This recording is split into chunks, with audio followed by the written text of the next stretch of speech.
वैदिक पर्सपेक्टिव के इस YouTube चैनल को सब्सक्राइब करें, वीडियो को लाइक व शेयर करें।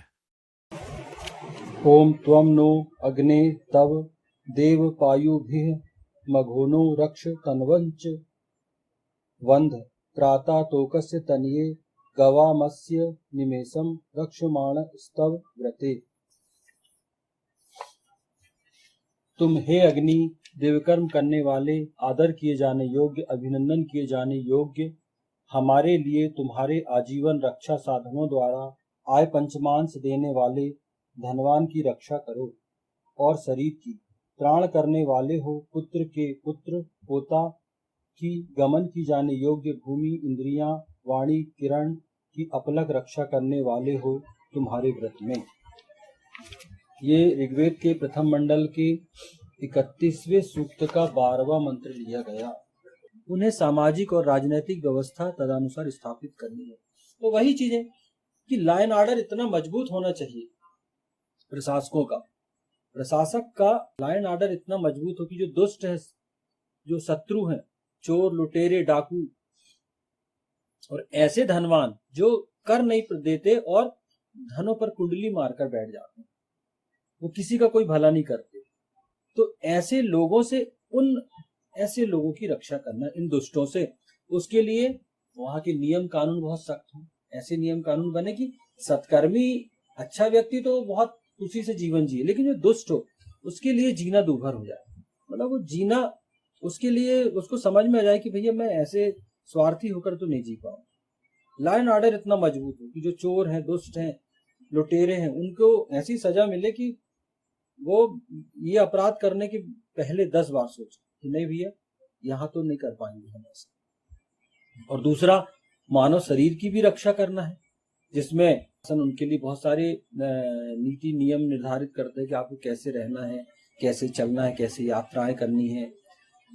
उनके लिए बढ़िया उनके जीवन के अनुकूल व्यवस्था बनाते हैं। उसके अलावा अस्पताल है, दवाइयाँ हैं, हॉस्पिटल की सुविधाएं, अच्छे अच्छे डॉक्टरों की सुविधाएं अपने यहाँ उत्पन्न करना और ऐसी ऐसी व्यवस्थाएं प्रदान करना कि कोई बीमार हो, रोगी हो, किसी प्रकार से कोई समस्या हो तो उनको ज़्यादा फैसिलिटी अच्छे से मिल सके, लोग अच्छे से सरवाइव कर सके, अपना इलाज करा सके और बहुत अच्छे से वो जीवन जी सके।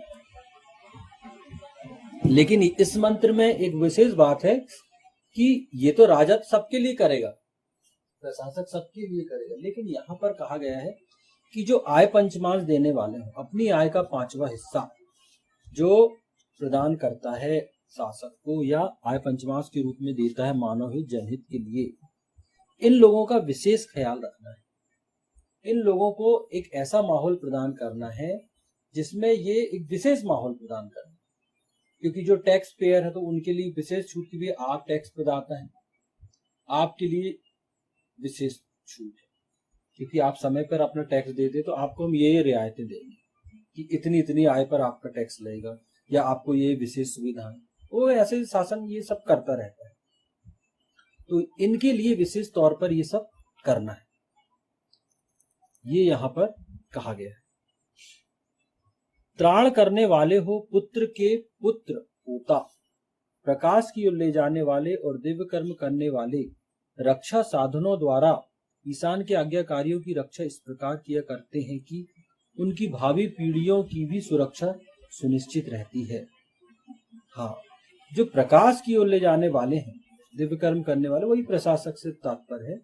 वो अपने रक्षा साधनों के द्वारा या अपने नियमों के द्वारा, अपने नियमों के द्वारा, लॉ एंड ऑर्डर, विशेष सुरक्षित लॉ एंड ऑर्डर के द्वारा ऐसे आज्ञाकारियों की, परमपिता परमेश्वर के ऐसे आज्ञाकारियों की रक्षा इस प्रकार करते हैं कि उनकी जो आने वाली पीढ़ी है वो भी, उनकी भी सुरक्षा सुनिश्चित हो। कोई व्यक्ति टैक्स देता है, कर देता है, तो वो अगर वो ईमानदारी से कर देता, मतलब वो ईमानदार व्यक्ति, वो उसके कर्म भी बहुत सुंदर होंगे क्योंकि वो वही व्यक्ति कर सकता है। तो ये प्रशासक का दायित्व है कि वो ऐसे लोगों को इतनी सुरक्षा प्रदान करे, उनको इतना वो बताए कि आपकी सुरक्षा हमारी जिम्मेदारी है, आपके लिए जो नियम कानून है और आपके आपके साथ जो रहते हैं या जो आपकी आने वाली पीढ़ी है, जो बच्चे हैं, उनकी भी सुरक्षा हम सुनिश्चित करेंगे। उसके लिए शासन समय समय पे विभिन्न योजनाएं चलाता है। जैसे हम देखते हैं कि अभी हम वर्तमान में भी देखें, हम जिस समाज में रह रहे हैं, जिस देश में रह रहे हैं, तो अभी बहुत बढ़िया माहौल चल रहा है। बहुत अच्छी अच्छी योजनाएं चल रही शासन। क्यों? क्योंकि शासक उनका ये दायित्व है। शासन ये चाहती कि शासन चाहते कि हमारी जो योजना है उससे समाज का के अंतिम छोर का जो व्यक्ति है, सबसे अंतिम छोर का व्यक्ति, तो बहुत ही मतलब जिस तक ये लाभ नहीं पहुंचा वह भी इन चीजों से लाभान्वित हो। अंतिम छोर का व्यक्ति, ये शासन की का नियम ही है, प्रतिबद्धता रहती है शासन की कि हम ऐसे व्यक्ति, जो अंतिम छोर का व्यक्ति, उस तक भी हमारी योजनाओं का लाभ पहुंचे, और यही प्रयास करते हैं कि एक एक व्यक्ति तक लाभ पहुंचे। तो यही चीज है कि ऐसे नियम बनाए कि ऐसे लोगों की आने वाली पीढ़ियां भी सुरक्षित रहे। एक सत्कर्म करने वाले सुकृत के डीएनए उसकी कई पीढ़ियों तक संतानों को सुकृत तथा संस्कारी बनाए रखते हैं, उन्हें अनेकों बुराइयों और कष्टों से बचाए रखते हैं। इससे केवल पुत्र नहीं अपितु पोता का भी मान होता है। हाँ, मतलब यहाँ पर यह है कि क्यों कहा गया है ऐसा कि आप उनके आने वाली पीढ़ियों की भी सुरक्षा करें, क्योंकि जो सत्कर्मी व्यक्ति होगा, जो ईमानदार व्यक्ति है,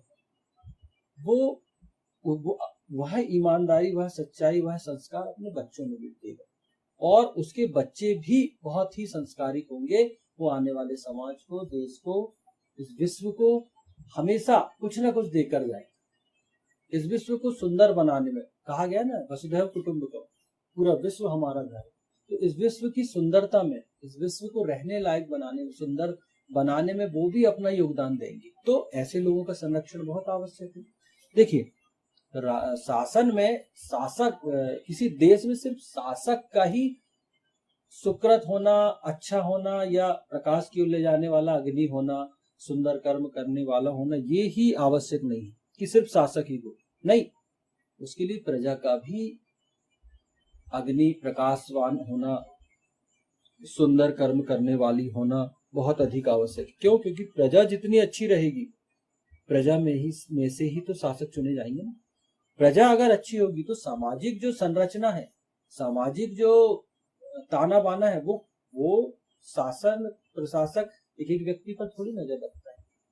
वो तो नियम है, कानून के माध्यम से, कानून व्यवस्था के माध्यम से नजर रखी जाती है। लेकिन अगर प्रजा स्वयं इतनी समझदार होगी, संस्कारिक होगी, तो वो देश कभी भी विनाश प्राप्त नहीं करेगा। क्यों? क्योंकि वो खुद अपने कर्तव्यों के प्रति, अपने अधिकारों के प्रति जागृत रहेंगे, और ऐसे लोग हमेशा कुछ ना कुछ समाज को देते ही रहेंगे। तो क्या होता है, जो सत्कर्म करने वाला है, सुकृत है, उसकी जो विशेषता होती है, उसकी जो एक, उसके ब्लड में, उसके खून में एक जो विशेषता होती है, हम ये कहें कि डीएनए, वो कई पीढ़ियों तक संतानों को सुकृत बनाए रखता है, संस्कारी बनाए रखता है। क्यों? क्योंकि कोई भी व्यक्ति हो, वो जैसा है, अपनी संतानों को ये चाहता है कि वो मुझसे भी अच्छी बने। और ऐसा व्यक्ति, जब संस्कार उसकी भावी पीढ़ी में जाएंगे, तो कई समस्याएं उन तक आ ही नहीं पाती। जो सामाजिक, जो चारित्रिक समस्याएं, चोरी, झूठ बोलना, डकैती करना, लूट करना, किसी को धोखा देना, छल करना, तो ये अपने बच्चों को भी अच्छे संस्कार देते हैं। तो ये बहुत सारी समस्याएं उन तक आ ही नहीं पाती। तो ये इन बुराइयों, कष्टों से तो बच जाते हैं। तो इससे क्या होता है, केवल आप अपने पुत्र का नहीं, पोता और आगे आने वाली पीढ़ियों का भी मान होता है। आने वाली पीढ़ियां भी आपकी बहुत सुसंस्कारित होती है। तो जब ऐसे सुसंस्कारिक लोग होंगे, तो ये शासन का दायित्व है कि वो ऐसे लोगों की सुरक्षा करे, ऐसे लोगों का मान रखे। ये दायित्व शासन प्रशासक का है कि गमन की जाने योग्य भूमि, इंद्रियां, वाणी, किरण की अपलक रक्षा करने वाले हो तुम्हारे व्रत में।